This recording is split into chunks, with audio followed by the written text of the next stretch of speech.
একদম ইংরেজ শাসনে কি পর্যন্ত, আগ পর্যন্ত।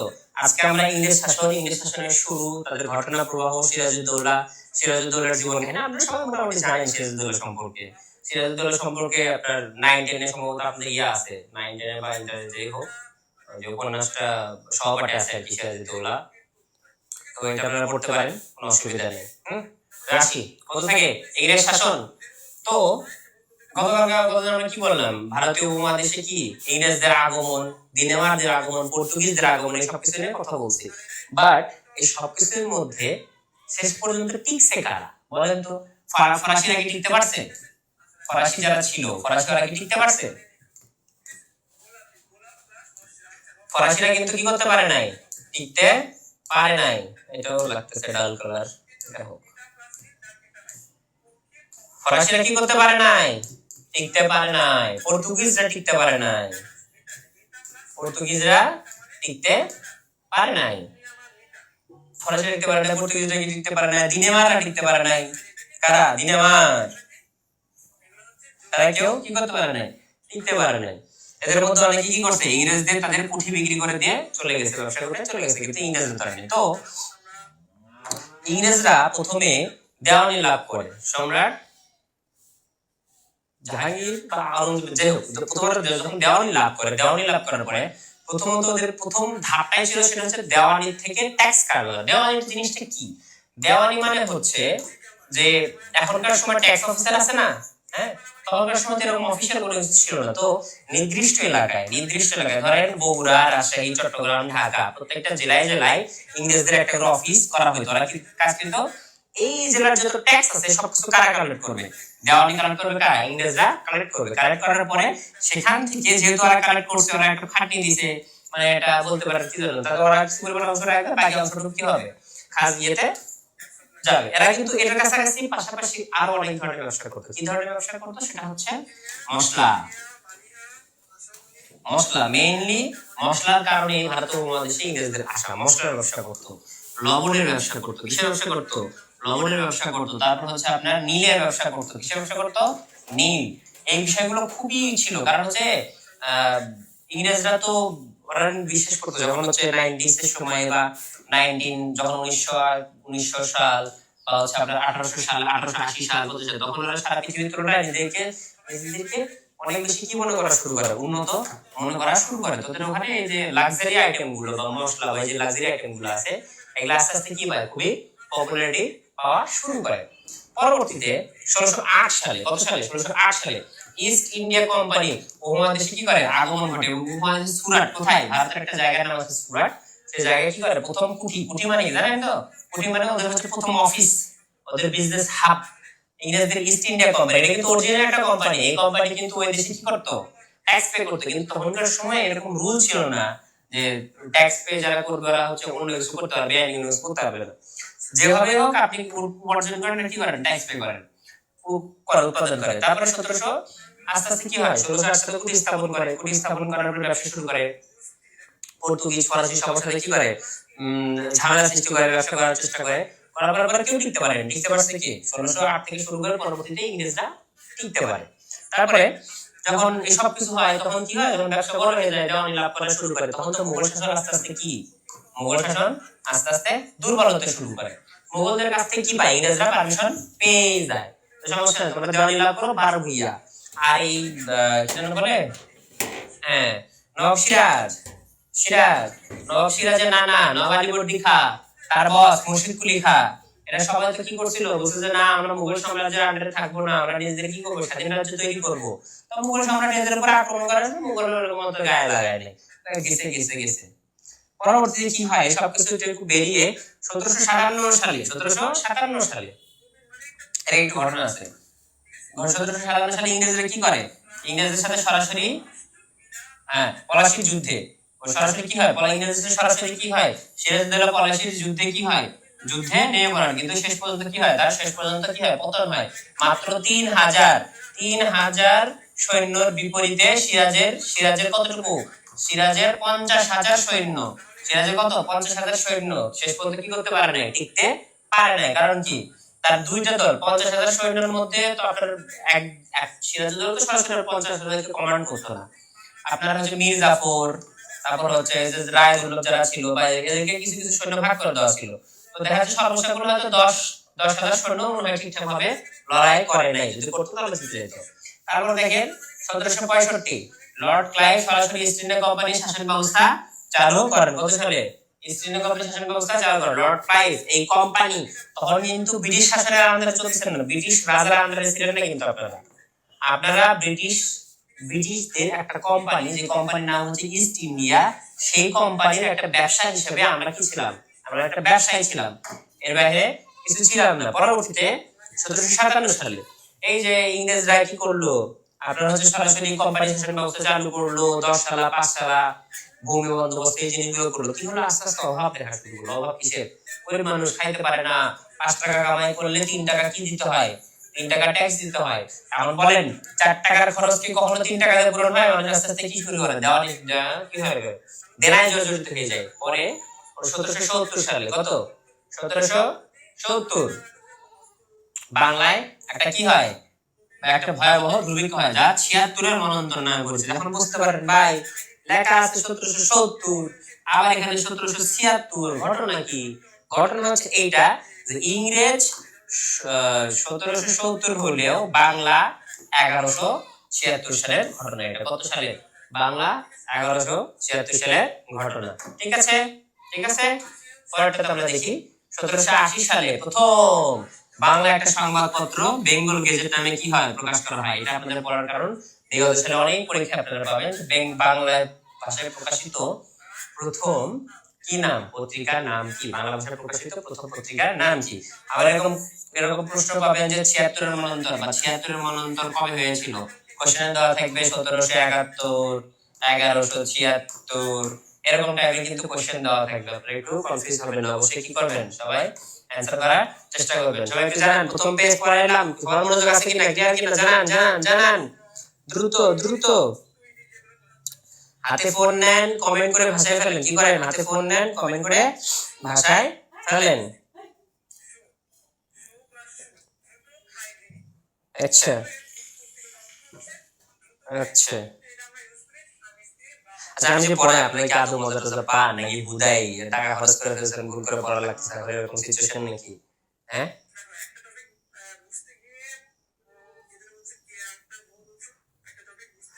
থিমটা মনে থাকতেছে? থিমটা মনে থাকতেছে? যে ঘটনা প্রবাহটা কি ঘটছিল, ঘটনা প্রবাহটাকে মনে রাখেন, ঘটনা প্রবাহটাকে মনে রাখেন। এটার পরে এটা ঘটছে, এটার পরে এটা ঘটছে। আপনাদের কিন্তু জিকে জোয়ারে কিন্তু আরো অনেকগুলো দেওয়া আছে, আমি শুধুমাত্র সিলেক্টেড করে তুলে দিচ্ছি যে কয়টা আপনাদের মনে রাখা প্রয়োজন।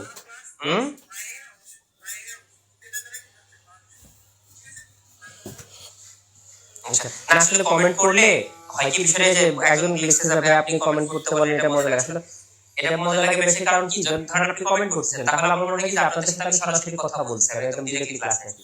আসলে এখানে আমার তো সামনে শুধুমাত্র একটা ফোন আর পুরো রুমটা ফাঁকা, আর কিছু নেই। বুঝেন না? আপনারা কমেন্ট না করলে আমি ক্লাস করাবো কিভাবে?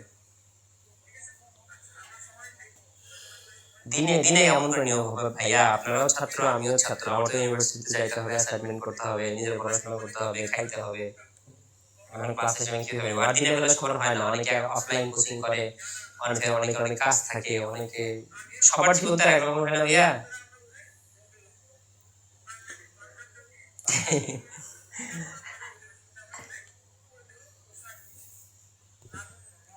1600 সালে ইস্ট ইন্ডিয়া কোম্পানি প্রতিষ্ঠা হয়, কিন্তু 1608 সালে ইস্ট ইন্ডিয়া কোম্পানি উপমহাদেশে কি করে, আগমন করে। বুঝতে পারছেন? এটা কনফিউজ হওয়ার কোনো রিজন নাই, আর কনফিউজ হলেও চাপ নেই। ঠিক আছে ঠিক আছে, তাহলে আমরা কি পরের পেজে যাবো? সবাই একটু অনুমতি দেন, আমরা কি তাহলে পরের পেজে যাবো?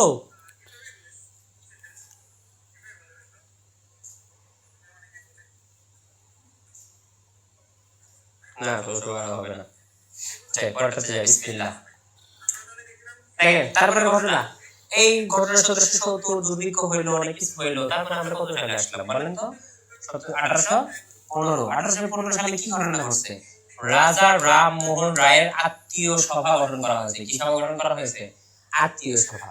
রাজা রামমোহন রায়, ঈশ্বরচন্দ্র বিদ্যাসাগর, দেন হচ্ছে আপনার কি যেন বলে, কি যেন বলে, ভুলে গেলাম ওনার নামটা, সৈয়দ সৈয়দ আমির আলী, এরা যারা ছিলেন এরা বিখ্যাত ব্যক্তিত্ব, বুঝতে পারছেন? এরা হচ্ছে বিখ্যাত সমাজসেবক। তো 90s এর সময়, হ্যাঁ, এখন আপনারা কত স্বাধীনভাবে চলাফেরা করতেছেন, ধরেন 90s এর সময় একটা মেয়ে মানুষের মানে ভ্যালু কতটুকু ছিল? ভ্যালু ছিল না তা না, কিন্তু সাধারণত এরকম টাইপের ছিল না। যেরকম বিধবাদের বিয়ে দেওয়া একটা কুৎসিত একটা আইন ছিল, বিধবা বিবাহ আইন, বুঝেন? হুম, বিধবা বিবাহ, বিধবা বিবাহ, সতীদাহ প্রথা, এই প্রথা, ওই প্রথা, বিভিন্ন নামে আইন ছিল। তখন রাজা রামমোহন রায়ের মতো লোকজনেরা বিভিন্ন ধরনের সংগঠন তৈরি করে, কি করার জন্য? সমাজে ভূমিকা রাখার জন্য। তার মধ্যে একটা সংগঠন হচ্ছে কি? আত্মীয় সভা, ঠিক আছে? তারপরে আসি 1829 সালে রাজা রামমোহন রায়ের ব্রাহ্ম সমাজ কি করেন? প্রতিষ্ঠা করেন। দুইটা সমাজ, একটা হচ্ছে আত্মীয় সভা, একটা হচ্ছে কি? ব্রাহ্ম সমাজ। দেখেন 1858 সালে, এগুলো শুধুমাত্র মুখস্থ রাখবেন, এগুলো আপনার মুখস্থ করার বিষয়। ব্রাহ্ম সমাজ কত সালে হয়? আত্মীয় সভা রাজা, তারপর হচ্ছে আত্মীয় সভা কার তৈরি, তারপর হচ্ছে প্রতিষ্ঠা কে করেন, এরকম টাইপের প্রশ্ন হবে। এর থেকে তো বেশি ভয় পাওয়ার কোনো কারণ নেই। 1858 সালে ইস্ট ইন্ডিয়া কোম্পানির অবসান এবং রানীর কি হয়? শাসন শুরু হয়। দেখেন এখন জিনিসটা চিন্তা করেন, ইস্ট ইন্ডিয়া কোম্পানি এরাও তো ব্রিটিশ, আবার রানী সেও তো ব্রিটিশ। তাহলে এখন আমাকে কমেন্টে জানান, সেটা হচ্ছে যে এইটার মধ্যে পার্থক্য কি? সবার কাছে সময় হচ্ছে 30 সেকেন্ড। কতটুকু? 30 সেকেন্ড। 30 সেকেন্ডের আগে আমি এখানে কোনো কমেন্ট লিখতে চাই না। 30 সেকেন্ডে আপনারা আপনাদের একটা অ্যানসার টাইপ করে কমেন্ট করবেন, ঠিক আছে? ঠিক আছে, 30 সেকেন্ড সময় নেবেন, একটা অ্যানসার টাইপ করবেন, তারপরে কমেন্ট করবেন। তার আগে কোনো কি চাই না, আমি কমেন্ট চাই না। বলেন আপনাদের এটা সম্পর্কে ধারণা কি? What is your opinion on this?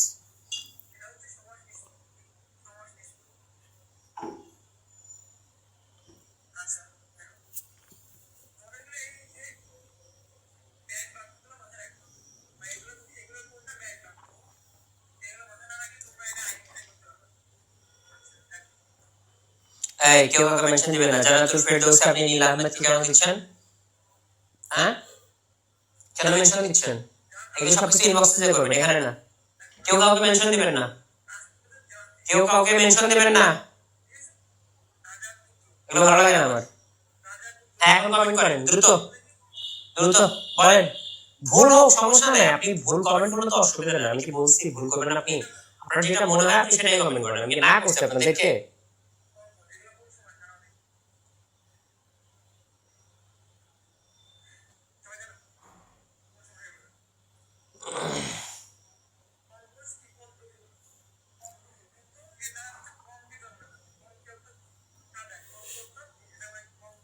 বলেন বলেন বলেন বলেন।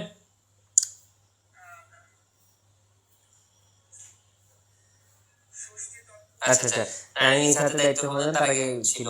আচ্ছা, এম কে কাকন রানী নিজে ক্ষমতার দায়িত্ব নেন, তার আগে কোম্পানির হাতে ক্ষমতা ছিল। ভাইয়া 1828 সালে ব্রাহ্ম সমাজ, 1828 হবে? আচ্ছা, ব্রাহ্ম সমাজ কি 1828 হবে? দেখেন টাইপিং মিস্টেক হতে পারে, আমি তো স্যার মেবি 1829 তে সতীদাহ প্রথা ছিল সম্ভবত, বিধবা বিবাহ আইন। দেখি।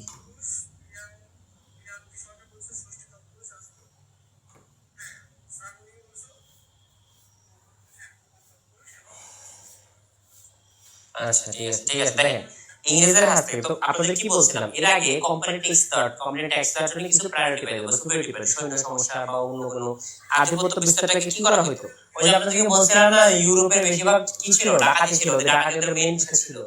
তো ওখান থেকে রেইড করা বা কোনো অন্য জায়গাকে দখল করা বা কোনো উপনিবেশ সৃষ্টি করা ওদের কি ছিল না? ওদের কি ছিল না? কোনো ভুল ছিল না। রেড করা বা উপনিবেশ সৃষ্টি করা এগুলো কি ছিল না? ওদের থেকে কোনো কি ছিল না? ভুল ছিল না। পরে ইস্ট ইন্ডিয়া কোম্পানির কাছ থেকে অবসান হয় এবং রানীর কাছ থেকে কি হয়? শাসন শুরু হয়। কেন অবসান হয় কারণ বলেন তো? কারণ হচ্ছে কি? 1800 কত সালে? 1857 সালে। কত সালে? 1857 সালে একটা ঘটনা ঘটে। সেই ঘটনাটা কি? 1887 সালে কি ঘটনা ঘটে বলেন? বলেন 1857 সালে একটা ঘটনা ঘটে, কি কি ঘটনা? বুঝলাম না, এক সেকেন্ডে 150 কমেন্ট হবে। কমেন্ট হচ্ছে না কেন? পড়াশোনা করতেছেন না অন্যদিকে চায় আছেন?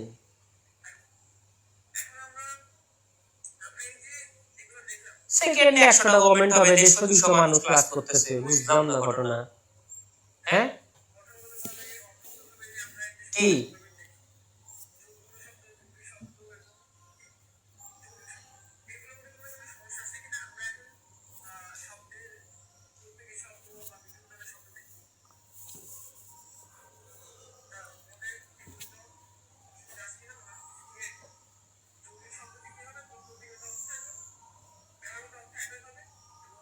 আচ্ছা ঠিক আছে, দেখতে পাচ্ছি।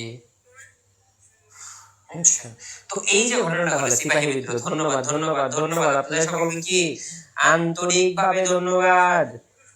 সিপাহী বিদ্রোহ মুঘল শাসনের অবস্থা দেখেন।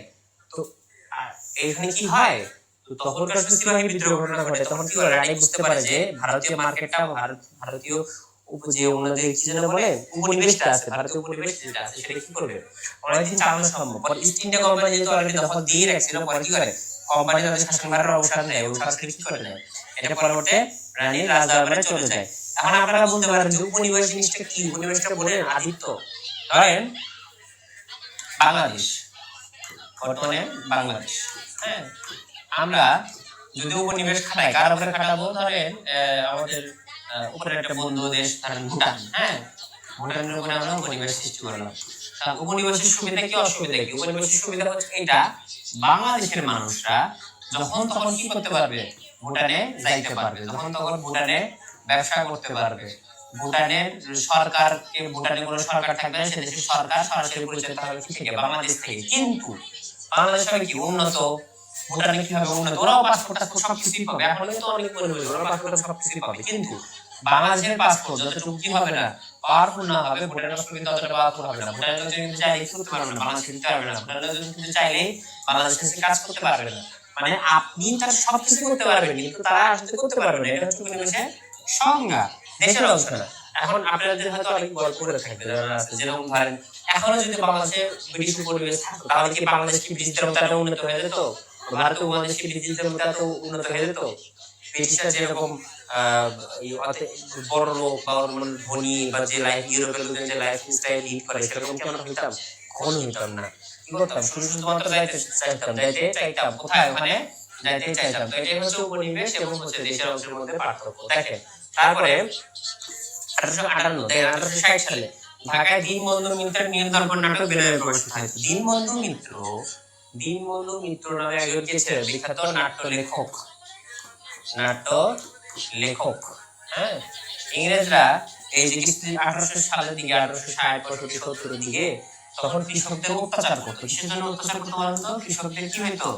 কৃষকদের অত্যাচার,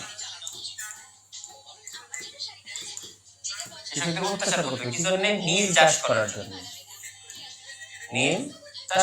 ধরেন এখন আপনার কাছে ক্ষমতা আছে,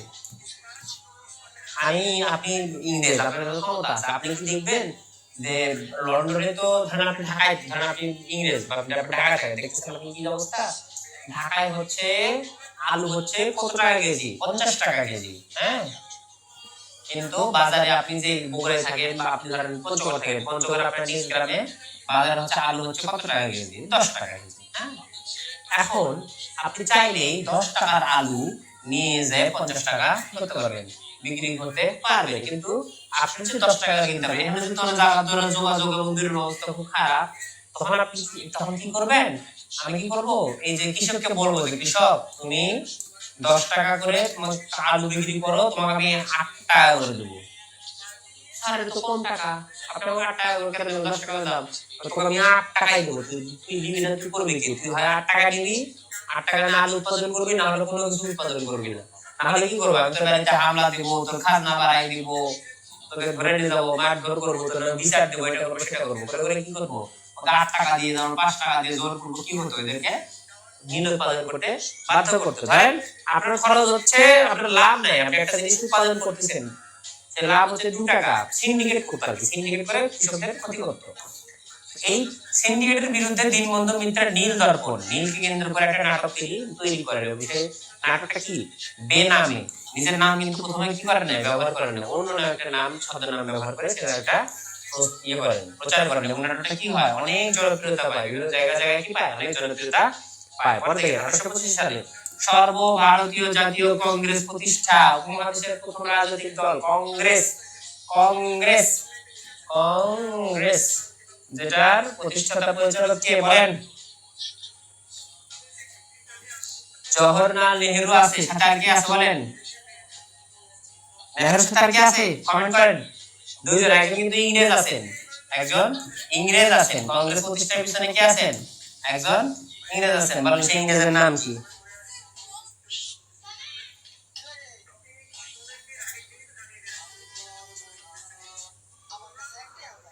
আচ্ছা, নীল লিখতেছে। আচ্ছা, তৌসি, আজকে আপনার নামটা কিন্তু সঠিকভাবে নিছি। গত ক্লাসে আপনি বলছিলেন যে ভাইয়া আমার নাম তুষি না, আমার নাম হচ্ছে তৌসি। তো তৌসি পড়াশোনা কমেন্ট করেন। আর বিমল মন্ডল লিখছে নীল সবাইকে নীল করে দিল। 1960 সালে ঢাকার বিন্দুবন্ধু মিত্রের নীল দর্পণ নাটক বেনামে প্রকাশ হয়। নীল চাষ, নীল চাষ। আচ্ছা, নীল চাষ করতে হবে। বলেন। আচ্ছা, বলেন বলেন বলেন বলেন কমেন্ট কত? 149 জন রিয়াক্ট দিচ্ছেন, মানে 150 জন কাজ করতেছেন। 550, এখন কমেন্ট 700 হইতে হবে। 10 সেকেন্ডের মধ্যে কমেন্ট কত হতে হবে? 700 হইতে হবে। যারা কমেন্ট করবেন সবচেয়ে বেশি, কি হয়েছে এই কি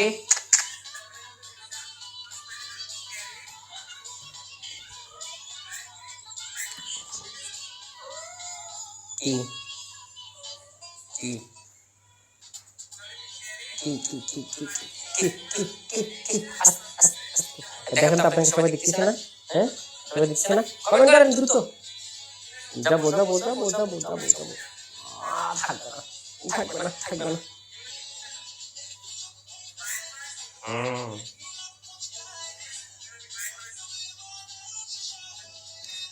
হ্যাঁ, কমেন্ট করেন দ্রুত। বাইরে যাবেন?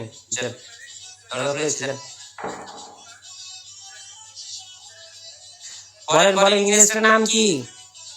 বাইরে যাবেন, আমার কাছে ইংরেজটার নাম কি? ইংরেজটার নাম কি?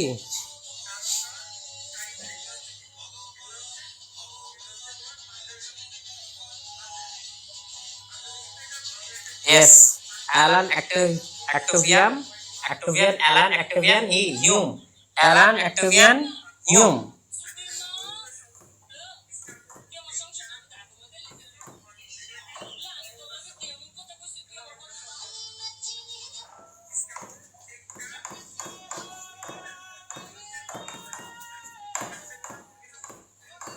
এই ব্যক্তি কি করেন? সর্বভারতীয় জাতীয় কংগ্রেস প্রতিষ্ঠায় কি করেন? ভূমিকা পালন করেন। কি করেন? ভূমিকা পালন করেন।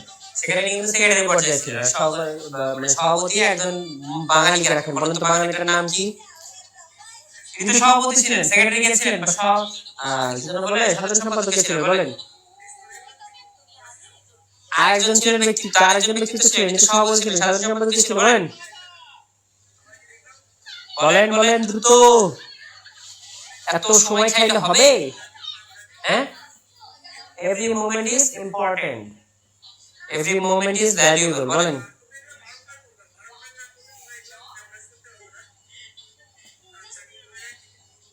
একজন বাঙালি ছিল, বলেন। আর ও তো কিউট, তো বিড়াল তো কিউট হবে। হ্যাঁ, বলেন। নাম কি ছিল? না, 2-3 জন বলে আমি বিশ্বাস করবো না। আচ্ছা, 5-7 জন, আমাদের 4 জন আমাদের সাথে তারা নতুন যুক্ত হয়েছে। 154টা লিখতেছে। হ্যাঁ, ওই একজন লিখছে সুরেন্দ্রনাথ, নীল আহমেদ লিখছে সুরেন্দ্রনাথ ব্যানার্জি, অনেকে লিখতেছেন উমেশ চন্দ্র, একজন লিখছে উমেশ সভাপতি, একজন উমেশ দা। হ্যাঁ, বলেন। ঠিক আছে। আর কে ছিলেন? Alan Octavian Hume. আর একটা কি? উমেশ চন্দ্র। কে ছিলেন? উমেশ চন্দ্র। উনি কি ছিলেন? ভারতীয় জাতীয় কংগ্রেস প্রতিষ্ঠার ক্ষেত্রে ভূমিকা রাখেন। ঠিক আছে, ক্লিয়ার? ঠিক আছে, ক্লিয়ার ক্লিয়ার। বুঝতে পেরেছেন? এই পেজ বুঝতে পেরেছেন? এই পেজে কারো কোনো কোশ্চেন আছে? এই পেজের কোন লাইনে কারো কোনো কোশ্চেন আছে? বলেন দ্রুত। এই পেজের কারো কোনো লাইনে কোনো কোশ্চেন আছে?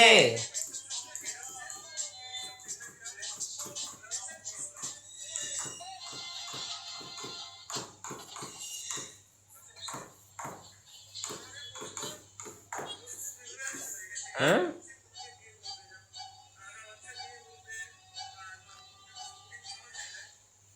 okay, okay. Next today. Thank you for your response, guys. Thank you. You guys are really appreciative. Thank you for this. প্রথমবার না শুনে আমার খুব ভালো লাগে, বুঝছেন? দেখেন, গেল 1800 কি হলো? কংগ্রেস গঠন করলো। কংগ্রেস গঠন হওয়ার পরে এখন আস্তে আস্তে উপমহাদেশের মানুষজন বুঝতে পারছে যে কি হচ্ছে। আমরা তো আধুনিক সময়ের দিকে যাচ্ছি, ইন্ডাস্ট্রিয়ালাইজেশন হয়ে গেল, মানে হচ্ছে কি শিল্পায়ন। 18 শতকে কি হয়েছে? 18 শতকে শিল্পায়ন হয়ে গেল। কি হয়ে গেল? শিল্পায়ন। কি চাও তুমি বাবা? কোথায় বাইরে যাবা? যাও।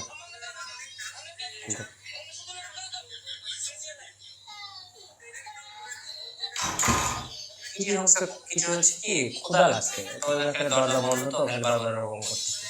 এখানে দেখেন শিল্পায়ন শুরু হয়। শিল্পায়ন শুরু হইলে ভারতের বা পৃথিবীর অন্যান্য দেশগুলো আস্তে আস্তে কি শুরু করে? উন্নতি করা শুরু করে। মানুষ আস্তে আস্তে কি হয়? বুঝতে শুরু করে যে দেশে আইন আছে, শৃঙ্খলা আছে, গণতন্ত্র নামে একটা জিনিস আছে, রাজার আন্ডারে নাও থাকা লাগতে পারে। তো এরকম একটা সিচুয়েশন তৈরি হলো। হ্যাঁ, তারপরে তখন কি হচ্ছে যে আস্তে আস্তে সবকিছু কন্ট্রোল আসতে শুরু করে। 1905 সালে লর্ড কার্জন কি করলেন? বঙ্গভঙ্গ করার চেষ্টা করলেন। বঙ্গভঙ্গ করার চেষ্টা করলেন বাংলা বলে বাংলা, বিহার আর কি বলেন তো কোন কোন অংশ নিয়ে বাংলা প্রতিষ্ঠা করে হয়েছিল? বলেন তো, বলেন।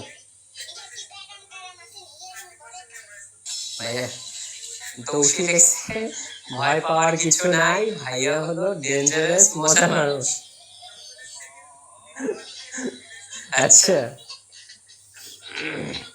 আচ্ছা, জান্নাতুল ফেরদৌস একটু বিভেদ সৃষ্টি হয় চেষ্টা করে। হ্যাঁ, তখনকার সময় মুসলমানরা বঙ্গভঙ্গকে কি মুসলমানরা বঙ্গভঙ্গকে সাপোর্ট করলেও, এটা পাকিস্তান তৈরির প্রথম ধাপ বলা যেতে পারে।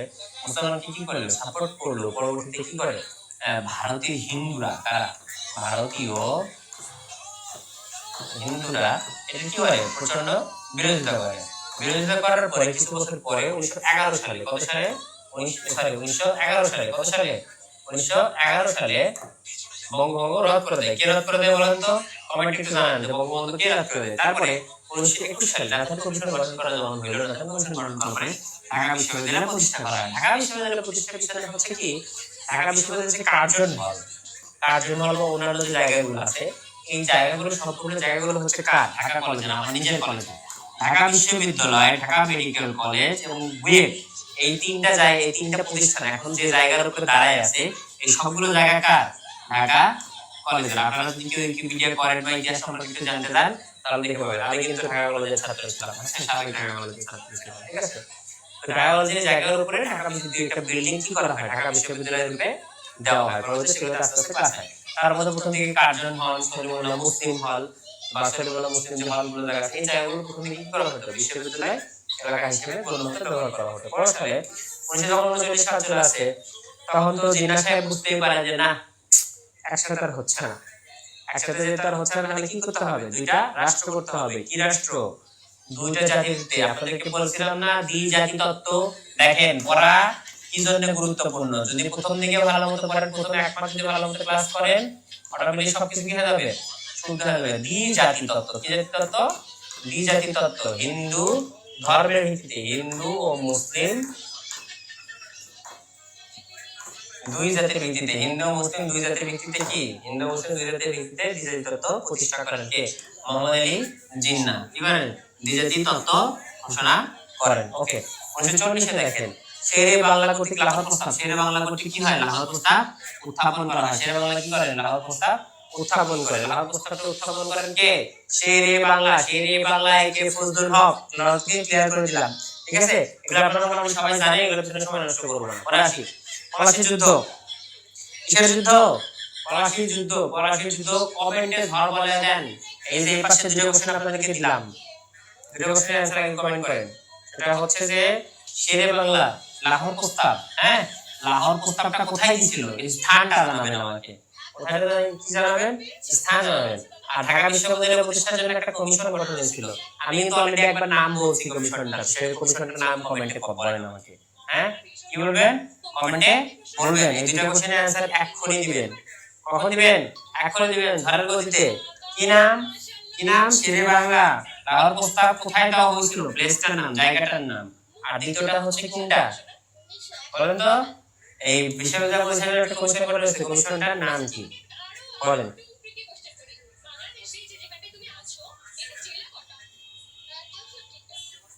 কমেন্ট করেন দ্রুত দ্রুত। হ্যাঁ, কমেন্ট করতে করতে আমার একটা কথা শোনেন, সেটা হচ্ছে যে আপনাদেরকে যে আমি অনেক সময় অনেক কোশ্চেন জিজ্ঞেস করি যে ভাই এটা কমেন্ট করেন, এটা হিট করেন, কেন করি জানেন? এই যে দেখবেন একসাথে যখন অনেকগুলো দেখবেন যে 40 জন 50 জন একটা কোশ্চেনের একটা অ্যান্সার দিচ্ছে যে কোথায় ছিল কমিশন, নাথান কমিশন, এই কমেন্টে যখন 4 বার 5 বার 10 বার দেখবেন যে নাথান কমিশন লেখা, তখন এই জিনিসটা ভুলে যাওয়া অসম্ভব। তখন এটা আপনার কি হবে না, ব্রেন থেকে বের হবে না। বলেন তো, এটা আপনারা কেউ ভুলবেন কোনোদিন, কোনোদিনও ভুলবেন না। লাহোর প্রস্তাব দেওয়া হয়েছিল লাহোরে, সোজা অ্যান্সার, এটা আপনারা কেউ কোনোদিনও কি করবেন না, ভুলতে পারবেন না। ঠিক আছে, পড়তে চাই দেখেন পলাশীর দৌলা, পলাশীর যুদ্ধ, নবাব সিরাজউদ্দৌলা। সিরাজউদ্দৌলা কে ছিল আপনারা জানেন? নবাব মুর্শিদ কুলি খাঁর বডিগার্ড ছিল কি? আলীবর্দী খাঁ। আলীবর্দী খানের নাতি কে? দৌহিত্র। নাতি মানে হচ্ছে মেয়ের ছেলে। কার মেয়ে? হস্তি বেগম। আর একটা কে ছিলেন? আরেকজন ছিলেন, তার সন্তানের নাম কি? সিরাজউদ্দৌলা। আচ্ছা জানেন সিরাজের পরিবর্তে যাকে ক্ষমতায় বসাতে চাইছিলেন ঘসেটি বেগম, সে আসলে কি? সে কি ঘসেটি বেগম নিজের সন্তান? না, সে কিন্তু সিরাজের কি? সম্ভবত ভাই, সিরাজের ভাই। সিরাজের মা তার একটা সন্তান সিরাজকে নিজের কাছে একটা, আরেকটা সন্তান কি হয়েছে? তার বোন ঘসেটি বেগমকে দিয়েছিল। তো আপন দুই ভাইয়ের মধ্যে ক্ষমতায় কে বসবে? মা আর খালার মধ্যে নিয়ে ঝামেলা, ওই মায়ের পেটের ভাই নাকি?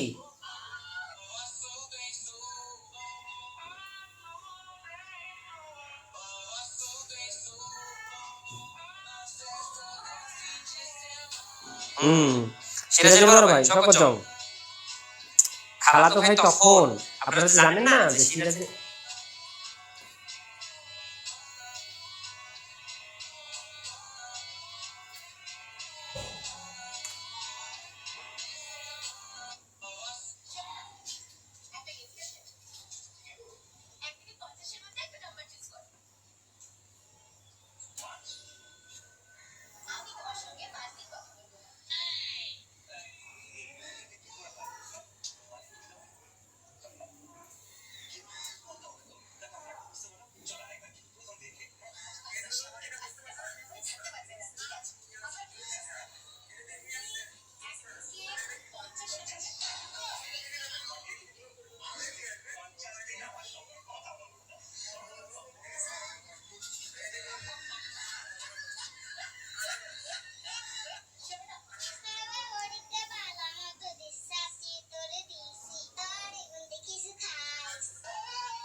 দেখেন খালাতো ভাই ছিল,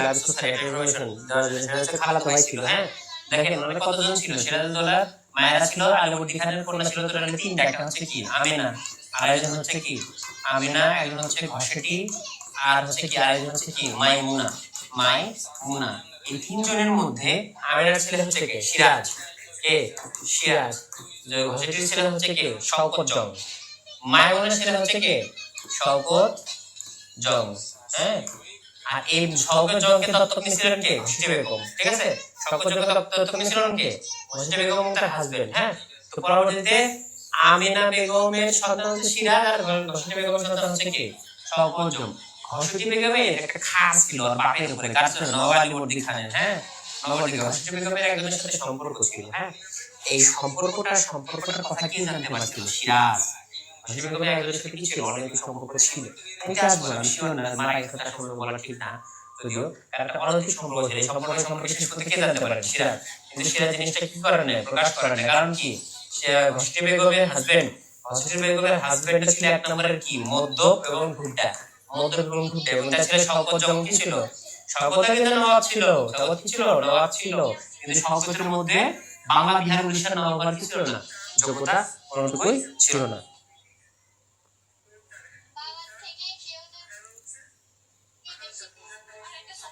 ঠিক আছে, ঠিক আছে। ঠিক আছে। তো এই খালাতো ভাই বোনদের মধ্যে ক্ষমতা নিয়ে মারামারি। এখন আলীবর্দী খা যেগুলা আছে, আলীবর্দী খায়ের যে নাতিপুতি আছে, তার মধ্যে কেন সিরাজকে দিল? শওকত যদুর থেকে বড়, একরামউদ্দিন তিনিও তো থেকে বড়, কেন দিচ্ছে জানেন? কারণ শেষ পর্যন্ত এদের মধ্যে কারোর মধ্যে খসিনা বেগম তার হাজবেন্ড বা খসিনা বেগম পালিত পুত্র কারোর মধ্যে কি ছিল না, ওই সামর্থ্য বা ধৈর্যটা ছিল না যে তারা কোনোভাবে রাজ্য পরিচালনা করতে। পরবর্তীতে কি করেন, নওয়াব আলীবর্দী খাঁ 1856 কি করেন, 1756 কি করেন, মৃত্যুবরণ করে। এবং তার পরবর্তীতে তার কথা অনুযায়ী সিরাজউদ্দৌলাকে কি করা হয়, তাকে সিংহাসনে বসা হয়। তো যখন 1800 লেখা আছে 23 বছর বয়সে, হ্যাঁ, 1856 সালে কি করেন তিনি সিংহাসনে বসে পড়েন। কত বছর বয়সে? 30 বছর বয়সে।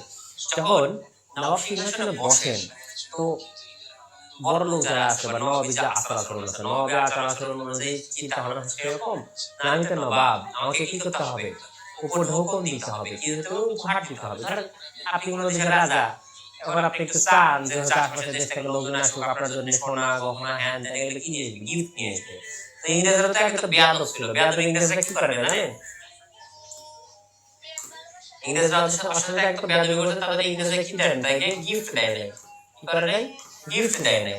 তার উপরে সিরাজের কথা না শুনে আপনার হচ্ছে ফোর্ট উইলিয়াম দুর্গ তৈরি করছে, এটা করতে কলকাতায় আধিপত্য বিস্তার করার চেষ্টা করতেছে।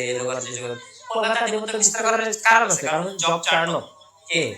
জব চার্নক, হ্যাঁ, এই ব্যক্তিটা প্রথমে কলকাতা সৃষ্টি করেছে। তো ইংরেজরা মনে করছিল কলকাতা হচ্ছে ওদের পৈতৃক সম্পত্তি, কি সম্পত্তি, পৈতৃক সম্পত্তি। পরবর্তীতে না, পরবর্তীতে 1757 সালে 23 জুন পলাশী প্রান্তরে যুদ্ধ সংঘটিত এবং ফরাসি সেনানায়ক ফরাসি সেনানায়কের নাম কি? একমাত্র ফরাসিরা কিন্তু সিরাজের পক্ষে যুদ্ধ করছে। কার পক্ষে যুদ্ধ করছে বলেন? সিরাজের পক্ষে যুদ্ধ করছে কারা? ফরাসিরা। নবাবের পক্ষে থেকে প্রাণপণে যুদ্ধ করেন, কিন্তু মীর জাফর, ইয়ার লতিফ ও রায়দুল্লাহের বিশ্বাসঘাতকতায় শেষ পর্যন্ত কি করেন? নবাব পরাজিত হন। নবাবের পরাজয়ের বিষয়টা আপনারা সবাই জানেন, এটা সম্পর্কে আরো বিস্তারিত আলোচনা করব, শর্টকাটে বলি। শেষ পর্যন্ত নবাব বিশ্বাস করছিলেন, কি করছিলেন, যে এরা তার সাথে বিশ্বাসঘাতকতা করবে না। বিশ্বাসঘাতকতা করবে না বলতে কখনো দেখলেন না যে বিভিন্ন দেশের যখন সেনা অভ্যুত্থান ঘটে, কি ঘটে? সেনা অভ্যুত্থান যখন অভ্যুত্থান ঘটে, তো মীর জাফর আলীবর্দী খাঁর অত্যন্ত কি ছিলেন? প্রিয় এবং আস্থাভাজন ছিলেন। কিন্তু সিরাজউদ্দৌলা ক্ষমতা বসানোর পরে তাকে কি করেন নাই, তাকে সে পদমর্যাদা দেন নাই। পরে সিরাজ কিন্তু জানতো যে এই এর আগে কিন্তু সিরাজের কিন্তু গুপ্তচর ছিল, সে কিন্তু প্রচন্ড চালাক ব্যক্তি ছিল, সে কিন্তু জানতো, সবকিছু জানতো যে কিভাবে করবে। কিন্তু শেষ পর্যন্তই এদেরকে হত্যা করতে পারে নাই। কারণ জানেন, যদি তখন রায়দুল্লাহকে বা ইয়ার লতিফকে বা মীর জাফরকে তখন যদি তিনি হত্যা করতেন, তাহলে তার নিজের সেনার মধ্যে কি হইতো? কূপ হইতো। কূপ মানে কি? সেনা অভ্যুত্থান হওয়ার একটা সম্ভাবনা ছিল। এই সেনা অভ্যুত্থান যেন না হয়, এই কারণেই সিরাজউদ্দৌলা শেষ পর্যন্ত কি করেন, ইয়ে করেন। আর যেহেতু তার সৈন্য ছিল 50,000, ভাবছিল 3,000 হয়তো মাইরা উড়ে দেবে, এরা দুজনকে সাইডে রেখে মাইরা দেবে, কিন্তু শেষ পর্যন্ত কি করে, এরা জিনিসটা হইতে দেয়নি। আর ভাবেন 23 বছরের একটা যুবক ছেলে, যে হচ্ছে কি নবাব, সে যে মীর জাফর বা ইয়ার লতিফ বা রায়দুল্লাহের মতো এরকম অভিজ্ঞ সেনাবাহিনীর সাথে, এরকম অভিজ্ঞ সেনা সদস্যের সাথে কখনো যুদ্ধ করতে পারবে না। অভিজ্ঞতা সবসময় কি করে, একটা ভ্যালু থাকে। দেখেন পরে কি হয়, পরে একটা বাগানের মধ্যে সিরাজউদ্দৌলার সৈন্যকে হারানো হয়। পরে সিরাজউদ্দৌলা কি করেন, বোরখা পরে বা পর্দা করে পালানোর চেষ্টা করে। পরবর্তীতে তাকে জুতা দিয়ে তাকে চিহ্নিত করা হয়। জুতা থেকে চিহ্নিত করার পরে কারাগারে নেওয়া হয়। কারাগারে নেওয়ার পরে তাকে কি করা হয়, হত্যা করা হয়। চাকু দিয়ে কি করা হয়, হত্যা করা হয়। বলেন তো চাকু দিয়ে তাকে কে হত্যা করে? চাকু দিয়ে তাকে কে হত্যা করে বলেন?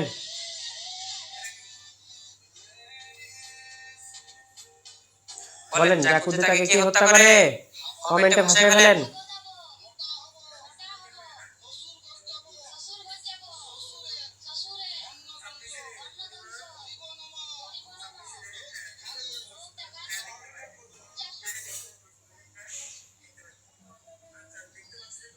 কি কমেন্ট হচ্ছে না? হ্যাঁ, শক্তি শুকায় গেছে, হাড্ডি ভাঙায় গেছে।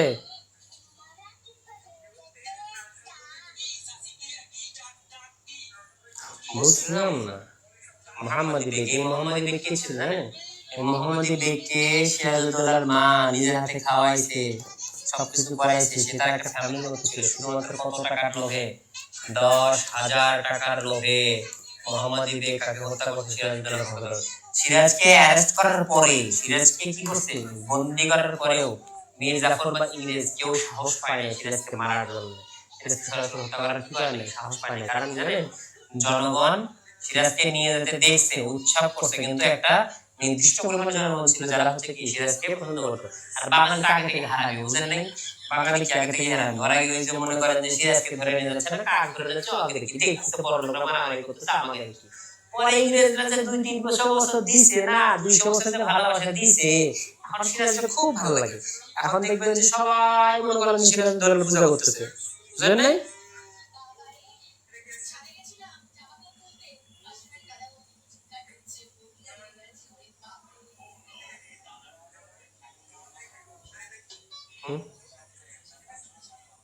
ঠিক আছে, দেখেন সিরাজউদ্দৌলার প্রকৃত নাম কি, মির্জা মুহাম্মদ, মুখস্থ বিষয়। সিরাজউদ্দৌলার প্রকৃত নাম মির্জা মুহাম্মদ। নবাব আলীবর্দী খান মৃত্যুবরণ কত সালে, 1756 সালে। কত সালে, 1756 সালে। নবাব সিরাজউদ্দৌলা ফোর্ট উইলিয়াম দুর্গ দখল করেন 1756 সালে। এই ফোর্ট উইলিয়াম দুর্গ দখল করতে যায় হলওয়ে এবং অন্যান্য যে নেতাগুলো ছিল তাদের কি করছে, ধরছিল সিরাজউদ্দৌলা। পলাশী যুদ্ধে ইংরেজদের সেনাপতি কে ছিল, রবার্ট ক্লাইভ। কে ছিল এই রবার্ট ক্লাইভ? পরবর্তীতে কি হয় বলেন? সেনাপতি ছিলেন। হ্যাঁ, পলাশী যুদ্ধে যাই। দেখেন তো সিরাজ তো হেরে গেল, এখন কোম্পানির আন্ডারে, সম্পূর্ণ কোম্পানির আন্ডারে কি, সম্পূর্ণ কোম্পানির আন্ডারে হচ্ছে বাংলা, বিহার, উড়িষ্যা। মুঘল থেকে, মুঘলরা তো ধার ধারে না, মুঘলের তো জাহাঙ্গীর বা ঔরঙ্গজেব মারা যাওয়ার পর থেকে সবার অবস্থা একেবারে বিচ্ছিরি অবস্থা। আস্তে আস্তে সাম্রাজ্য হারাই যাচ্ছে, ওরা খালি মনে করেন যে বাসায় বসে থাকে, খায়, নাচ গান করে, এই কাজ। মুঘল সাম্রাজ্যের কিছু নেই। আর এইদিকে বাঙালিরা ব্যস্ত, বাঙালি নিয়ে ইংরেজরা এই সুযোগ ব্যবস্থা করে নিল। পরবর্তী আস্তে আস্তে কোম্পানি শাসন তৈরি করে, পুলিশ আনে, এই করে সেই করে, বিভিন্ন ধরনের লর্ড এবং কি করে, বড় লর্ড, ছোট লর্ড এবং অনেক ধরনের ইয়ে করে। তার মধ্যে বেশ কিছু লর্ড আছেন যারা অনেক বড় বড় ভূমিকা রাখছেন, সেসব লর্ডদের সম্পর্কে আমরা একটু জানি। হ্যাঁ, তার মধ্যে প্রথম দেখেন লর্ড কর্নওয়ালিস। কে? লর্ড, আগে প্রথম হবে লর্ড ক্লাইভ। লর্ড ক্লাইভ কি করেন, দ্বৈত শাসন কি করেন, কায়েম করেন। দ্বৈত শাসন কি বলেন তো? দ্বৈত শাসন হচ্ছে যে স্থানীয় কর্মচারী বা বাঙালি বা এই উপমহাদেশীয় কর্মচারীরা কি করবেন, কর তৈরি করবেন, আর ইংরেজরা কি করবেন, শাসনভার সামলাবে। কি করবেন, শাসনভার সামলাবে। ইংরেজরা শাসনভার সামলাবে, আর হচ্ছে দ্বৈত কর্মচারীরা কাজ করবে। হ্যাঁ, এই কি করেন। তারপর হচ্ছে লর্ড কর্নওয়ালিস। লর্ড কর্নওয়ালিস 10 শালা ভূমি বন্দোবস্ত প্রবর্তন করেন, চিরস্থায়ী বন্দোবস্ত করেন, আর সূর্যাস্ত আইন প্রবর্তন করেন। ভূমি এবং ল্যান্ড ম্যানেজমেন্ট তারা কি করছে, কাজ করছে। চিরস্থায়ী বন্দোবস্ত কত সালে, 1793 সালে। মনে রাখেন 1793 সালে, সালটা মনে রাখেন। 10 শালা ভূমি বন্দোবস্ত, 10 বছর মেয়াদী ট্যাক্স তোলা, 5 শালা ভূমি বন্দোবস্ত, 5 বছর মেয়াদী ট্যাক্স তোলা। এগুলো সবগুলো কি 10 শালা এবং 5 শালা ভূমি বন্দোবস্তের মধ্যে পড়ে। ঠিক আছে, 10 শালা 10 বছর মেয়াদী, এটাকে বলা হয় চিরস্থায়ী বন্দোবস্ত, আর সূর্যাস্ত আইন। ঠিক আছে, তারপরে দেখেন ওয়ারেন হেস্টিংস 5 শালা ভূমি বন্দোবস্ত করেন 1773 সালে। কত সালে, 1773 সালে ওয়ারেন হেস্টিংস। ঠিক আছে, পড়াতে যাই। এগুলো প্রায় মুখস্থ, ঠাড়ায় মুখস্থ করবেন, কোনো কথা নাই, ঠাড়ায় কি মুখস্থ করবেন। আগের বছর যারা ছিল তাদেরকে আমি কিছু কিছু টপিক দিয়ে দিলাম, সেগুলো যে ঠাড়ায় মুখস্থ করার টপিক। এর মধ্যে এটা একটা উইলিয়াম পেন্টিং, এটা কিন্তু কোশ্চেন আসবে, কিন্তু আল্লাহর রাস্তায় বুঝেন না বুঝেন ঠাড়ায় মুখস্থ করেন। দেখেন উইলিয়াম পেন্টিং সতীদাহ প্রথা বিলোপ করেন কত সালে, 1829 সালে। এখন হচ্ছে রাজা রামমোহন রায় সতীদাহ প্রথা বিলোপ করেন না, রাজা রামমোহন রায় সতীদাহ প্রথা কি করেন না, বিলোপ করেন না। কারণ কি, তার কারণ হচ্ছে যে রাজা রামমোহন রায়ের অ্যাডমিনিস্ট্রেটিভ কোনো পাওয়ার ছিল না, বা প্রশাসনিক কি ছিল না, কোনো পাওয়ার ছিল না, প্রশাসনিক কোনো কি ছিল না, পাওয়ার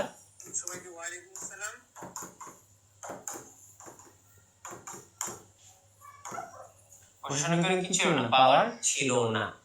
তো এই প্রশাসনিক পাওয়ার না খাওয়ার কারণে রাজা রামমোহন রায় কাজ করে উইলিয়াম পেন্টিং এর কাছে যান, বা কোনো কাছে কোনো ভাবে তাকে নিউজ পাঠান যে এটা একটা খুবই খারাপ একটা সতীদাহ, সতীদের দাহ করবে। সতীদাহ মানে বুঝেন, বা প্রাচীন ভারতে ব্রাহ্মণ সমাজে বা ছোট যেসব ব্রাহ্মণ যারা ছিল তারা কি করতো, মেয়েদের বয়স অনেক কম, ধরেন তখন 12 বছর 13 বছর বা এত সময় লাগতো, 8 বছর 10 বছর মেয়েদেরকে বিয়ে দেওয়া হয়েছে। দেখা যাচ্ছে যে মেয়ের বয়স 13 বছর, তার অলরেডি কোলে একটা বাচ্চা চলে আসে, এরকম ছিল। হ্যাঁ, তো এরকম মেয়েদের বিয়ে হইতো অনেক বয়স্ক লোকদের সাথে। বয়স্ক লোকদের বলতে কি, ধরেন এলাকার জমিদার, দেখা যাচ্ছে যে লোকের মনে করেন যে লোক প্রথম 20 বছর বয়সে 15 বছর বয়সে 12 বছর বয়সে একটা মেয়ে বিয়ে করছে, তারপরে মনে করেন যে কোনোভাবে প্রথম বিয়ে করছে, বা বাপ জমিদার 25 বছর হইতে আর একটা বিয়ে করলো, তখন কি করে 12-13 বছর বয়সে মেয়ে কি বিয়ে করে, তাও 30 বছর 25 বছর বয়স তখন কি করে 12 অথবা 13 বছর বয়সে একটা মেয়ে কি করতো, বিয়ে করতো। তো এর কারণে দেখা যাচ্ছে যে বয়সের অনেক গ্যাপ, অনেক সময় দেখা যাচ্ছে যে মেয়ের বয়স কেবল মাত্র হচ্ছে কত, তখন ছেলের বয়স হচ্ছে 45, মেয়ের বয়স হচ্ছে 20, তখন মেয়ের বয়স যখন ছেলের বয়স 55 হয়েছে, মেয়ের বয়স 30 হয়েছে, এই লোক কোনোভাবে মারা গেছে, 30 বছরের মেয়ে সে কি করতেছে, সতীদাহ করতেছে। সতীদাহ মানে কি, যার হাজবেন্ড মারা যাবে তার নাকি তার হাজবেন্ডের সাথে কি করতে হবে, পুড়ে মারা যেতে হবে। এটা ছিল কি ছিল, সতীদাহ প্রথা ছিল কত সালে, 1800 থেকে দিয়ে। তো এটা একটা বাজে এবং একটা ভুল, একটা অপসংস্কৃতি ছিল। এটা কি করেন রাজা রামমোহন রায় মেনিংকে যান পরবর্তীতে কি করেন, এই প্রথা বিলোপ করে দেন, ঠিক আছে, মানে চেষ্টা করেন। লর্ড ডালহৌসি, ডালহৌসি উপমহাদেশের প্রথম টেলিগ্রাফ লাইন কি করেন, প্রতিস্থাপন করেন। টেলিগ্রাফ মানে বোঝেন যে বিভিন্ন মুভিতে দেখবেন হচ্ছে যে যুদ্ধের সময় ট ট ট ট ট ট ট ট এরকম করে করে ওটা আসলে টেলিগ্রাফ, হ্যাঁ। আপনারা যদি দেখেন, তারপর হচ্ছে আপনারা যে ফ্যাক্স মেশিনের মতো টং টং করে বের হয়ে আসতো, এরকম টাইপের, ওটা একটা। তারপর দেখেন উপমহাদেশের প্রথম রেল যোগাযোগ ব্যবস্থা কার্যকর করেন কে, 1853 সালে, কে, লর্ড ডালহৌসি। ব্রিটিশদের ওখানে আগে থেকে ছিল, ওদের 1800 সালে ওরা আন্ডারগ্রাউন্ড করতেছে, আন্ডারগ্রাউন্ড রেল করছে 1800 সালে, পরবর্তীতে এখানে নিয়ে আসছে তাও নিজেদের স্বার্থের জন্য, যেন জিনিসপত্র পাচার করতে সুবিধা হয়। লর্ড ক্যানিং উপমহাদেশের প্রথম কি করেন, কাগজের মুদ্রা চালু করেন। আগে কয়েন দিয়ে চলতো, সব কিছু দিয়ে চলতো, কয়েন দিয়ে চলতো। তারপরে কি হয়, কাগজের মুদ্রা চালু হয় কত সালে, 1868 সালে। পুলিশ আইন মানে কি, পুলিশ তৈরি করেন 1868 সালে। প্রবর্তনের মাধ্যমে ভারতীয় উপমহাদেশে আধুনিক পুলিশ ব্যবস্থা কি হয়, চালু হয়। পুলিশটা আগে ছিল না, কি ছিল, রাজার সৈন্য ছিল, কি ছিল, রাজার সৈন্য ছিল বা মুঘলদের সৈন্যরা ছিল। পরবর্তীতে যখন ভারতীয়, যখন ওই ইংরেজরা খেয়াল করলো যে না, মুঘল সম্রাটদের এত কিছু চলতেছে না, নিজেরা পুলিশ তৈরি করে, তখন ওরা কি করে পুলিশ তৈরি করলো। লর্ড ওয়ার্নিং হেস্টিংস পাঠশালা ভূমি বন্দোবস্ত করেন। জানেন মাত্রই বললাম 5 বছর মেয়াদি, 5 বছর মেয়াদি বন্দোবস্ত আছে কি, 5 বছরের মধ্যে ওনারা কি করবেন, কর উত্তোলন করবেন। 5 বছরে অনেক বেশি কর উত্তোলন করবেন, একটা নির্দিষ্ট টার্গেটকে পাঠশালা কর উত্তোলন করেন। পরবর্তীতে জানেন লর্ড লিপন হান্টার কমিশন গঠন করেন। কেন, ঢাকা বিশ্ববিদ্যালয় গঠনের জন্য। কিসের জন্য, হান্টার কমিশন গঠন করেন, নাথান কমিশন গঠন করেন। আর হান্টার কমিশন ভারত উপমহাদেশের প্রথম শিক্ষা কমিশন, একটা শিক্ষা কমিশন গঠন করেন, হ্যাঁ। 1905 সালে প্রদেশকে 2 ভাগে ভাগ করেন, বঙ্গভঙ্গ করেন কত সালে, কে, লর্ড কার্জন। বঙ্গভঙ্গ করেন কে, লর্ড কার্জন। লর্ডিং পাইছি লর্ড হার্ডিং পিস তৈরি করেন, বঙ্গভঙ্গ কি করেন, সুপারিশ করেন। লর্ড হার্ডিং এর সুপারিশে কি হয়, বঙ্গভঙ্গ লর্ড হয়। এবং লর্ড মাউন্টব্যাটেন ব্রিটিশ ভারতের শেষ গভর্নর জেনারেল ও ভাইসরয় ছিলেন, শেষ গভর্নর জেনারেল এবং ভাইসরয় ছিলেন, ঠিক আছে, ঠিক আছে। কথাতে যাই, ইংরেজদের শাসনের প্রভাব। এখন ইংরেজদের এত কিছু শাসন করতে প্রভাব কি হচ্ছে, শুধুমাত্র অর্থনৈতিক না। আজকে আমি 60 করে দাঁড়িয়ে আছি কেন, ইংরেজদের প্রভাবেই তো। ইংরেজদের প্রভাবে না। আর আপনি যদি বলেন যে ভাই আপনি তো ক্যামেরা চালাচ্ছেন, এটা ইংরেজদের প্রভাব না। আধুনিক কারণে ইংরেজদের প্রভাব লাগে, কিন্তু আমাদের সংস্কৃতি, যেমন শার্ট পরা, প্যান্ট পরা, আমাদের স্যুট পরা, স্যুট প্যান্ট পরে যেটা বলে প্রেজেন্টেশন দেওয়া, ব্যবসা বাণিজ্য, তারপর যে করে সব কিছু আমরা কি করছি, অনেক কিছু অ্যাডাপ্ট করছি, নিউ ইয়ার পালন করে, সব কিছু আমরা কি করছি, ইংরেজি থেকে অ্যাডাপ্ট করছি। এখন ইংরেজ শাসনের প্রভাবের মধ্যে উল্লেখযোগ্য হচ্ছে দ্বৈত শাসন। একজন শাসন করবে আর একজনকে কর তুলবে। 76 এর মন্বন্তর আসছে, 5 সালা ভূমি বন্দোবস্ত, 10 সালা ভূমি বন্দোবস্ত এবং চিরস্থায়ী বন্দোবস্ত চলে আসে, হ্যাঁ।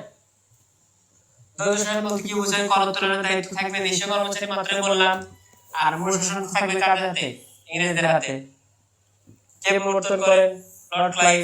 প্রবর্তন করা হয় কত সালে, 1765 সালে।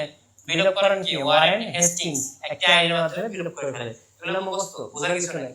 বিলোপ করা হয় কত সালে, 1772 সালে। বোঝার যা ছিল থিম আপনাদেরকে বলেছি, ফলাফল কি ছিল, 76 এর মন্বন্তর, ঠিক আছে। দ্বৈত শাসনের ফলে কি হয়, 76 এর মন্বন্তর কত সালে ঘটে, বাংলা 1176 সালে ঘটে,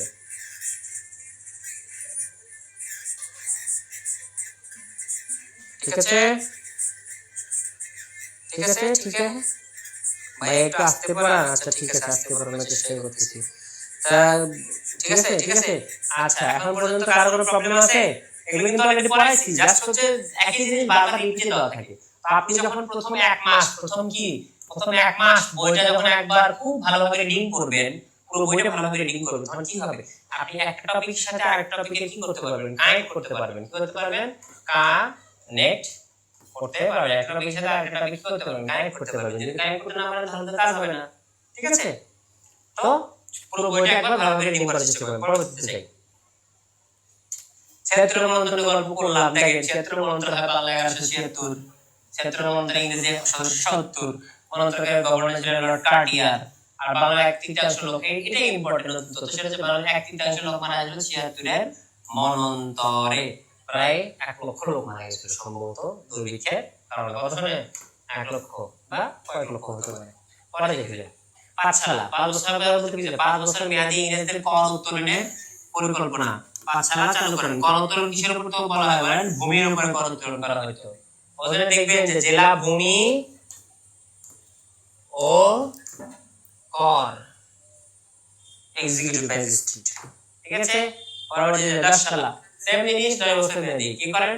নট কনভাইস। তাহলে আপনাদের পরীক্ষা হবে 10 সালার প্রবর্তক কে, 10 সালা কি, কত বছর বয়সী, আর 10 সালা পরবর্তী সংস্কার রূপ কি, চিরস্থায়ী বন্দোবস্ত রূপ। ঠিক আছে? পরে যাই। এই চিরস্থায়ী বন্দোবস্ত কারণ কি, লর্ড কর্নওয়ালিস উদ্দেশ্য কি, স্থায়ী ভূমি ব্যবস্থা প্রবর্তন, ভূমি বন্টন করবে বলে দিলেন। চিরস্থায়ী বন্দোবস্তের অপর নাম কি? সূর্যাস্ত আইন। ভূমি বন্টন নিয়ে কে কোন ভূমি থেকে কি চাষ করলে কত টাকা ট্যাক্স দিতে হবে সেগুলো কি করতে হবে? ভূমি বন্টন নিয়ে।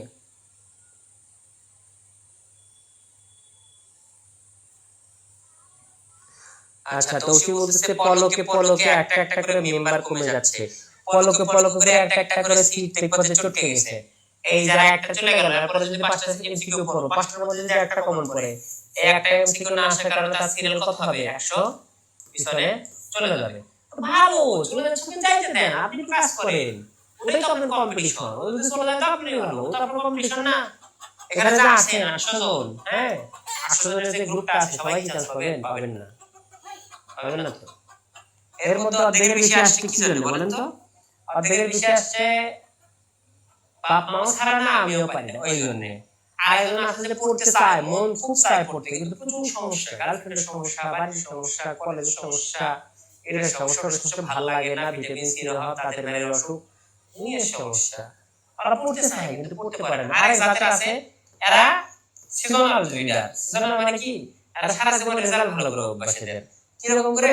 পরীক্ষা 2 মাস বা 3 মাস আগে আসা ঠাড়ায় একদম ঠাড়ার পড়াশোনা দিবে, দিয়ে একদম ঠাড়ায় একদম রেজাল্ট করবে। কিন্তু বাবা অ্যাডমিশনে ভাবে করবে না, অ্যাডমিশনে চলবে না, অ্যাডমিশনে এটা পারবেন না। রেজাল্ট ভালো করা, বোর্ড পরীক্ষার রেজাল্ট ভালো করা, হ্যাঁ বোর্ড পরীক্ষার রেজাল্ট ভালো করার কোনো বিষয় না। বেশিরভাগ বাচ্চা কাচ্চা বোর্ড পরীক্ষার রেজাল্ট খারাপ করার কারণে তারা বুঝেই না যে কি করা লাগবে। দেখেন আপনাকে বলি, সেটা হচ্ছে এসএসসি, জেএসসি, এইচএসসি, এই তিনটা পরীক্ষা যদি আপনি ভালো রেজাল্ট করতে চান, আপনি সায়েন্স হন, আর্টস হন, কমার্স হন, এই তিনটা পরীক্ষা বিগত সালের 6 বছরের বিগত সালের যত কোশ্চেন, বোর্ড কোশ্চেন আছে, আপনার বোর্ডের কোশ্চেন আছে, ঠাড়ায় যদি কিছু বোঝেন না, ম্যাথ, ফিজিক্স, কেমিস্ট্রি, বায়োলজি সব ঠাড়ায় মুখস্থ করে যান, সেম টু সেম কমন আসবে, একদম লাইন টু লাইন কমন আসবে। এটা পড়তে সর্বোচ্চ সময় লাগবে 3 মাস। এভাবে 2 মাস আর 2 মাস 2.5 মাসের মধ্যে কমপ্লিট করে জিপিএ 5 তোলা সম্ভব। খালি জিপিএ না, 1300 এর মধ্যে 1200 প্লাস নাম্বার তোলা সম্ভব, শুধুমাত্র এভাবে কইরা। কিন্তু এটা আপনি 1200 পান না 1220 পান, এভাবে কইরা আপনি সব জায়গায় এসএসসি, জেএসসি, পিএসসি পার করতে পারলো, ইউনিভার্সিটি কি করতে পারবেন না, পার করতে পারবেন না, কি করতে পারবেন না, ইউনিভার্সিটি পার করতে পারবেন না। এবং এটা আপনার কনফিডেন্সকে একটা শর্ট দিবে। যখন আপনি দেখবেন যে আপনি সারা জীবন ভালো রেজাল্ট করতেছেন কিন্তু কোথাও চান্স পাচ্ছেন না, তখন আপনার কনফিডেন্সকে একদম ভরে দিবে, একদম মনে করো যে একদম ভরে দিবে আপনার কনফিডেন্সকে। সো ভন্ডামি করবেন না, যারা যাইতে দেন, আর মনে চাইবে পড়ুক, আর মনে না চাইবে না পড়ুক, যার যেটা ইচ্ছা সে সেটাই করতে পারে, কোনো সমস্যা নেই। তাহলে অন্যের ক্ষতি না হইলে হইলো। বুঝতে পারছেন আমার কথা? বুঝতে পারছেন? হ্যাঁ, ভার্সিটিতে হবে চান্স পাওয়া যায় না। দেখবেন যে 3 পয়েন্ট ছেলে আছে, 3.75 পাইছে, ললে পড়তেছে। আরটা দেখবেন যে তার জিএসপিএসসি থেকে শুরু করে সে তার বাপের জন্মে কোনোদিন 5.00 এর নিচে কোনোদিন গ্রেড আসে নাই, তারা দেখবেন যে কোথাও চান্স পাচ্ছে না। আছে কি নাই? আছে। তো বুঝেন, কথা বুঝেন, কাজ করেন, পড়াশোনা করেন, যে যাইতেছেন তারা যাইতেছেন। আপনাদের যারা অসুবিধা আছে আপনারা তাও চলে যান, আমার কোনো আপত্তি নেই। আপনারা না পড়লে কি আপনারা জোর করে পড়াবো? অতই সোজা, অতই সোজা। সোজা তাই বলে এতটা সোজা না। পড়া যায়। ওকে, কোশ্চেন আনসারে চলে আসি। বলেন কোশ্চেন আনসার। ভারত উপমহাদেশের প্রথম শিক্ষা কমিশনের নাম কি? ভারত উপমহাদেশের প্রথম শিক্ষা কমিশনের নাম কি? বলেন। কমেন্টে ঝড় তুলে ফেলেন। কমেন্টে ঝড় তুলে বলেন। এক নাম্বার কোশ্চেনের নাম কি? বুঝলাম না। 172 জন লাইক কমেন্টেশন, সেকেন্ডে 100, প্রত্যেকটা কোশ্চেনে 172 টা করে কমেন্ট চাই। কয়টা করে কমেন্ট চাই? প্রত্যেকটা কোশ্চেনে আমি 172 টা করে কমেন্ট চাই। I can see 100 commission. সবাই কি একমত? কারা কারা একমত কমেন্ট করেন দেখি দ্রুত। কারা কারা একমত হাত তোলেন। I can see তে কি দাগ দেওয়া যায়? হাত তোলেন।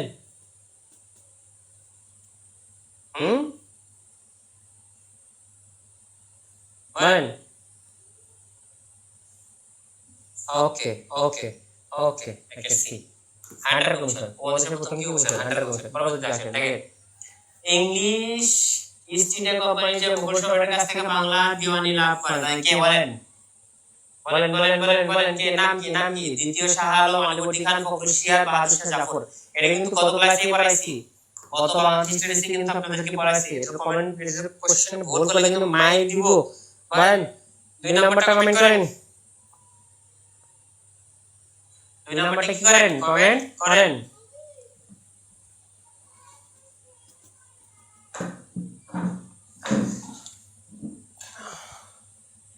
দুই নাম্বারটা কমেন্ট করেন। কি হবে? হ্যাঁ, বুঝতে পারছেন না? কি বাচ্চা? এ সবাই বলতেছে এ দ্বিতীয় শাহ আলম, বাহাদুর শাহ জাফর না ফখরুল শিয়ার? কোনটা হতে পারে? কোনটা হইতে পারে?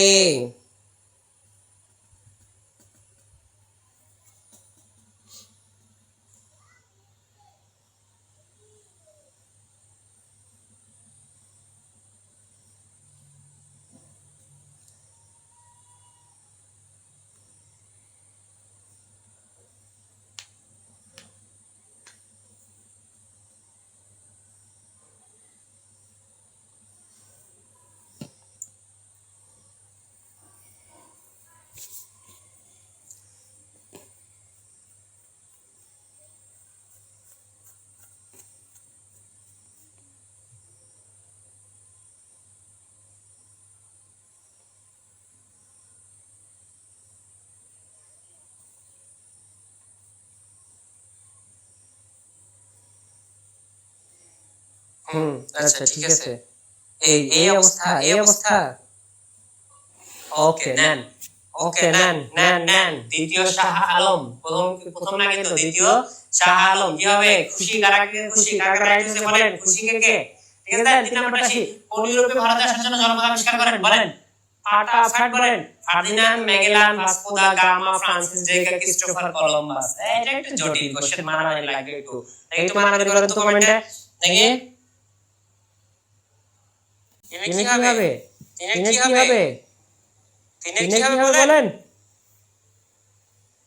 Vasco da gamma, Vasco da gamma হবে না ফ্রান্সিস ড্রেক হবে? ভাস্কো দা গামা হবে না ফার্ডিনান্ড হবে? বলেন। আচ্ছা দেখেন ওখানে কোশ্চেনে যেটা লেখা আছে, যে নাম্বার দেওয়া আছে সেটাই দেন। যে নাম্বার দেওয়া আছে কর পরে গ, তারপরে খ, তারপরে ঘ, ওরকম করে আপনি কমেন্ট করেন যে 3 এর কত, 3 এর কত, 3 এর কত, 3 এর কত। ভাস্কো দা গামা না ফার্ডিনান্ড ম্যাগেলান? বলেন কোনটা, কোনটা, কোনটা হবে বলেন। স্লোগান তো মারামারি লাগতেছে, 3 4 সব মারামারি লাগতেছে, সব মারামারি লাগতেছে।